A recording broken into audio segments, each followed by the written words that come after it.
নমস্কার। লোকসভা ভোট পর্ব চলছে। দেখতে দেখতে 6টা দফার ভোট শেষ হয়ে গেছে, আর শেষ দফা একটি দফা অর্থাৎ শেষ দফা বাকি রয়েছে।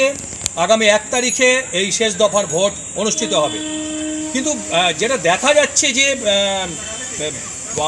বামফ্রন্ট তথা সিপিআইএম কর্মীদের ওপরে এত মুহুর্মুহু আক্রমণ কেন হচ্ছে? দিকে দিকে দেখা যাচ্ছে যে সিপিআইএম কর্মীদের ওপরে আক্রমণ হচ্ছে। বিশেষ করে দেখা যাচ্ছে যে যাদবপুর লোকসভা কেন্দ্রের অন্তর্গত বিভিন্ন জায়গায়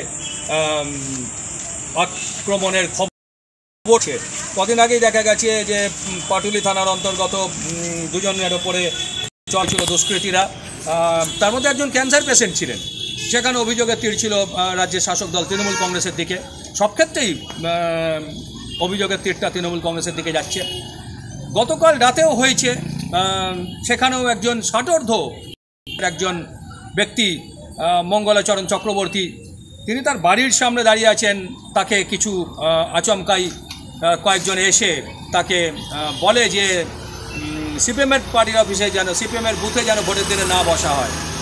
তো তিনি বলেছেন যে তিনি কোথায় বসবেন সেটা তার ব্যক্তিগত ব্যাপার। একদম ঠিক কথা, যে কে কোথায় বসবেন, কে কোথায় কোন রাজনীতি করবেন, কে কোন মিছিলে যাবেন, মিটিংয়ে যাবেন, সেটা তার ব্যক্তিগত ব্যাপার, সেটা কারোর বলার অধিকার নেই।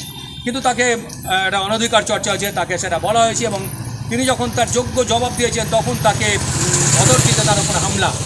তারপরে তাকে নিয়ে যাওয়া হয় বাঘাযতীন স্টেট জেনারেল হসপিটালে তার চিকিৎসা করার জন্য। এবং যারা এসে এই কর্ম ঘটিয়েছে তাদের মধ্যে একজনকে হাতে নাতে ধরে ফেলা হয়, ধরে ফেলেছেন সেখানে যাদবপুর লোকসভা কেন্দ্রের সিপিআইএম প্রার্থী সৃজন ভট্টাচার্য। তাকে হাতে নাতে ধরে ফেলেছেন এবং সংবাদ মাধ্যম খবর পেয়েছে, পুলিশকে খবর দেওয়া হয়েছে, পুলিশের হাতে তুলে দেওয়া হয়েছে। এক্ষেত্রেও কিন্তু সেই অভিযোগের তীর শাসক দল তৃণমূল কংগ্রেসের দিকে।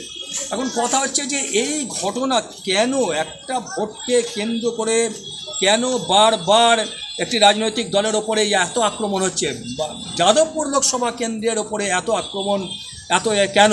অন্যান্য জায়গাতেও হয়েছে এগুলো, কিন্তু যাদবপুর অঞ্চলকে যেন মানে এই শেষ দফায় যেহেতু যাদবপুর রয়েছে, এটাকে যেন টার্গেট করে নেওয়া হয়েছে। কেন এখানে এরকম হচ্ছে?